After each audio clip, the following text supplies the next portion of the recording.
Oh, my bad. Okay, my fellow virgins. I want to talk about something that affects each and every one of us in this pathetic digital age: IP addresses. Yes, those little numerical codes that dictate our online existence. You might be wondering, IP addresses? Really? How ballsy? But let me tell you, there's a world of absurdity creeping behind those digits. So now that I finished coming, let me find where you live. So IP address stands for Internet Protocol Address, which sounds fancy and all, but let's just be real. It's just a way for your devices to say, hey, I'm over here. Send me your sack pics. It's just like a digital home address, but instead of a little mailbox with your name on it, it's just a series of numbers that look like they were generated by a drunk AI. Oh, look, I have an address now, 911.034.6.9. Like, why is it like that? Maybe ask the subscribe button down there, eh? Okay, now let's break down the two types of IP addresses: IPv4 and IPv6.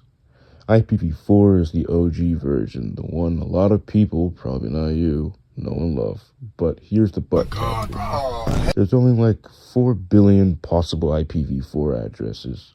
Sounds like a lot until you realize that there are over 7 billion people in this forsaken world. So, what do we do when we run out of addresses? You kick some children. You turn to IPv6, the new kid on the block with an address space almost as big as Queso's luscious booty cheeks. IPv6 has more combinations than there are atoms in your nutsack. But like seriously, if you tried to write out all the possible IPv6 addresses, you'd be at it longer than it takes to make a robot finish off. But here's where it gets really funny. Even with all these numbers floating around, we still manage to mess things up. Ever try connecting to Wi-Fi at a strip club?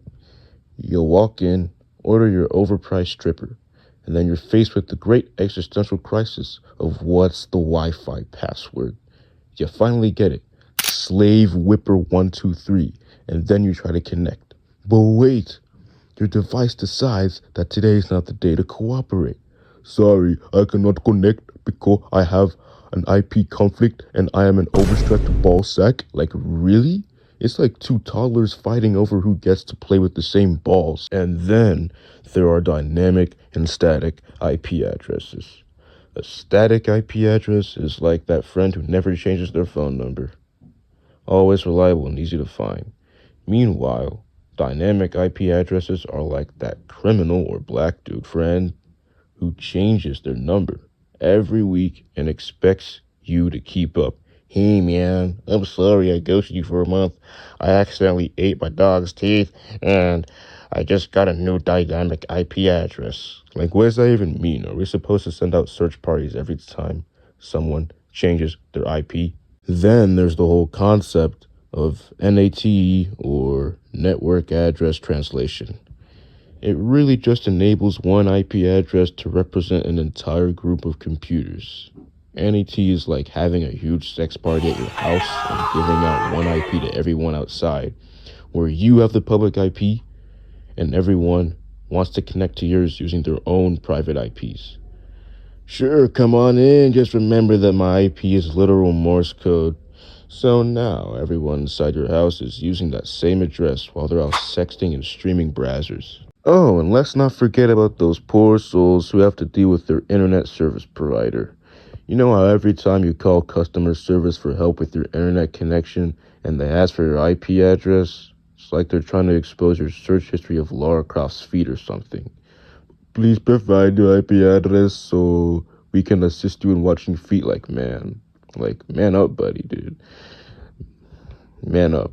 And there you are, staring blankly at your screen, as if reciting pi to 100 decimal places will somehow fix your connection issues. In conclusion, folks, let's just take a moment to appreciate the absurdity of IP addresses in our lives. They may seem like mere numbers on a screen, but they represent so much more. Confusion, frustration, how to get people to find where you live, and making us relapse again after not drinking for 5 years. So next time you're struggling with connectivity issues or trying to explain what an IP address is at a party, because who doesn't want to be that guy, just remember, behind every number is a gun. Yeah, you heard right, it's a gun. Thank you for coming to my TED Talk for on IP addresses. Please like and sub as I work hard on this, and you'll be my enslaved toys for me to come to. Bye-bye.